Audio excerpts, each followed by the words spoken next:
नमस्कार, welcome to Marvel tutorials. आज हम लोग प्रैक्टिस सेट का पार्ट 22 करेंगे। आपको हमेशा यही फोकस रखना है कि इस क्वेश्चन को आपको एग्जाम की तरह सोच कर करना है। जैसे मैं क्वेश्चन देता हूं तो आपको उसको पॉज करना है, सॉल्व करना है और कोशिश करना है कि बिल्कुल आपको उस तरीके से करना है कि कितना कम टाइम लगता है उसमें। आपका दिमाग जो है उस तरीके से एक्टिव हो जाना चाहिए कि मैं एग्जाम में बैठा हुआ हूँ, तब जाके प्रैक्टिस हो पाएगी। मिक्स क्वेश्चन करते हैं इसीलिए ताकि एग्जाम में आपको मिक्स ही आता है, सिंगल टॉपिक से आता नहीं है। तो चलिए लेक्चर को शुरू करते हैं। कहीं पे भी डाउट आता है तो आप मुझे फेसबुक, व्हाट्सएप वगैरह पे आप लोग मुझे मैसेज कर सकते हैं। तो चलिए लेक्चर को शुरू करते हैं। आप चैनल को सब्सक्राइब कर लीजिए और बेल बटन को प्रेस कर लीजिए, इससे आप अपडेट रह पाओगे और टाइम टू टाइम नोटिफिकेशन मिलती रहेगी। आइए फर्स्ट क्वेश्चन देखते हैं। She said that she will help me whenever I was in difficulty। तो ऑप्शन देखो यहाँ, she said that she will help me whenever I was in difficulty, no improvement, या फिर no error यहाँ कर लो कि कोई यहाँ पे एरर नहीं है। तो यहाँ पे ये देखो कि she said है, उसके बाद that लगा हुआ है। इसका मतलब है कि ये कहीं ना कहीं इनडायरेक्ट सेंटेंस है। अगर ये डायरेक्ट में होता तो यहाँ पे क्या होता, she said होता, उसके बाद ये कॉमा, कोटेशन मार्क शुरू और फिर यहाँ पे शी विल कुछ होता। ठीक है, जब ये होता डायरेक्ट में, ये सेंटेंस इनडायरेक्ट में है इसीलिए यहाँ पे विल के जगह पे क्या हो जाता है, वुड हो जाता है। तो यहाँ पे यहीं पे एरर है, विल के जगह पे वुड हो जाएगा। She said that she would help me. Second question देखो, Deepa and I are good friends and we often meet each other. दो के लिए ईच अदर आया हुआ है, कोई दिक्कत नहीं है। दीपा एंड आई के लिए आर आया हुआ है, ये भी कोई दिक्कत नहीं है। और यहाँ पे गुड फ्रेंड्स हैं तो यहाँ पे कोई एरर नहीं है, यहाँ पे कोई एरर नहीं है, नो एरर। थर्ड क्वेश्चन देखो, the dash served at the hospital was so terrible that the patient refused it. Patient के साथ हॉस्पिटल में कुछ ऐसा किया गया है कि उसने रिफ्यूज किया है। क्या किया गया है, सर्व किया गया है। क्या सर्व किया गया है, मील्स किया गया है, फूड किया गया है, केक्स किया गया है या डिशेस किया गया है। तो यहाँ पे फूड किया गया, बी ऑप्शन सही हो जाएगा। The food served at the hospital was so terrible that the patient refused it. Fourth question देखो, I will be obliged for all that you have done for me. Option a, I will be obliged for all that you have done for me या no error.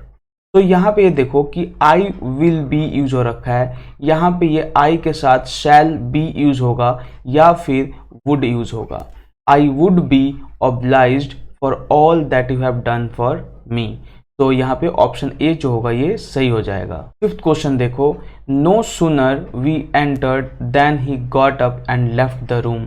बहुत ही मतलब famous concept है ये, इस पे तो क्वेश्चन आता ही आता है, किसी ना किसी शिफ्ट में मिल जाता है। नो सीनर, इसके बाद वी है, यहाँ पे वी से पहले जो आता है यहाँ पे डिड आ जाता है या फिर हैड आ जाता है। तो यहाँ पे ये एंटर्ड है तो यहाँ पे हैड आएगा। नो सूनर हैड वी, ठीक है, नो सूनर यहाँ पे आएगा वी से पहले। No sooner had we entered then he got up and left the room. अगर आप डिड यूज करते हो तो यहाँ पे होगा no sooner did we enter, because did आ जाएगा तो यहाँ पे फिर आपको एंटर यूज करना पड़ेगा। No sooner did we enter then he got up and left the room. तो यहाँ पे ऑप्शन ए जो है ये सही हो जाएगा। सिक्स क्वेश्चन देखो, I am grateful to you and all your friends for they showed sympathy and kindness towards me. तो यहाँ पे सेंटेंस देखो, आई एम ग्रेटफुल, कोई दिक्कत नहीं है। टू यू, यहाँ पे कोई दिक्कत नहीं है। And all your friends for they showed. अब यहाँ पे आप सोच रहे होंगे कि फॉर क्या है। कभी कभी फॉर जो है बिकॉज का सेंस देता है, ठीक है, क्योंकि का सेंस देता है। I am grateful to you and your friends for, क्योंकि दे शोड, उन्होंने क्या दिखाया है, sympathy and kindness. Towards me गलत हो जाएगा, यहाँ पे टू मी होगा, काइंडनेस टू मी। तो यहाँ ऑप्शन डी जो है ये सही हो जाएगा। सेवंथ क्वेश्चन देखो, I carried a small bag on board the plane as the rest of the dash was checked in before the flight। तो क्या यहाँ पे बैग आएगा, बैग्स आएगा, लगेज आएगा या लगेजेस आएगा। तो आप जब कभी जाते हो कहीं जर्नी पर तो आप लगेज लेकर जाते हो, एक छोटा सा बैग ले लोगे और लगेज ले लोगे। तो यहाँ पे ये बैग वाला सेंस तो यहाँ पे होगा नहीं, लगेज का सेंस दे रहा है क्योंकि जो उसने ज़्यादा सामान दिया है वो लगेज है। ठीक है, अब यहाँ पे कंफ्यूजन ये होगा कि लगेज होगा या लगेजेस होगा।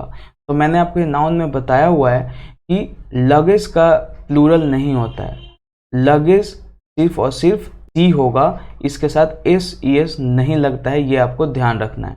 तो ऑप्शन सी जो होगा ये सही हो जाएगा। 8th क्वेश्चन देखो, passengers may not smoke inside the plane. यहाँ पे ये कहा जाता है कि पैसेंजर्स जो है प्लेन के अंदर स्मोक नहीं कर सकते हैं, नहीं कर सकते हैं, तो यहाँ पे ये कैन नॉट आएगा। Passengers can not smoke inside the smoke.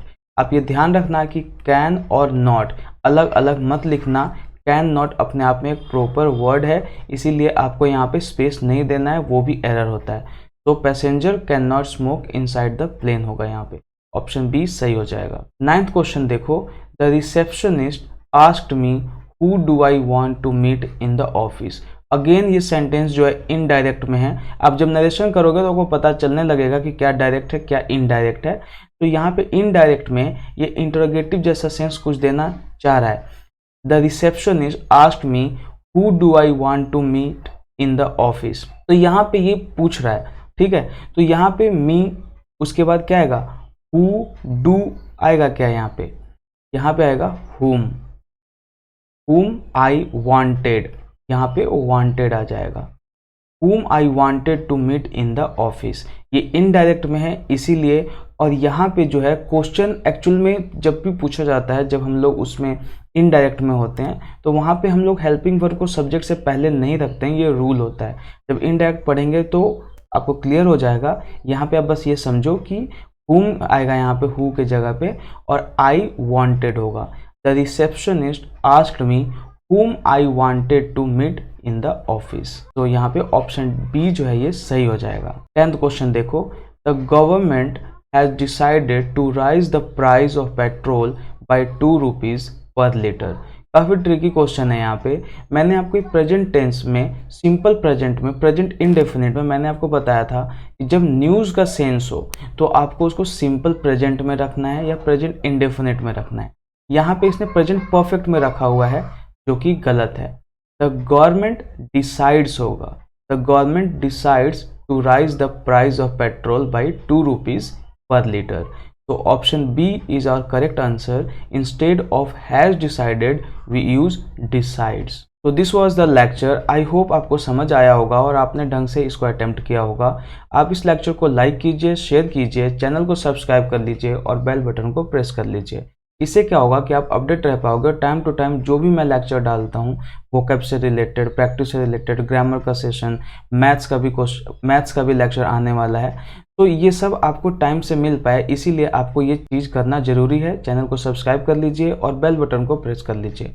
चलिए आज के लिए इतना ही, धन्यवाद।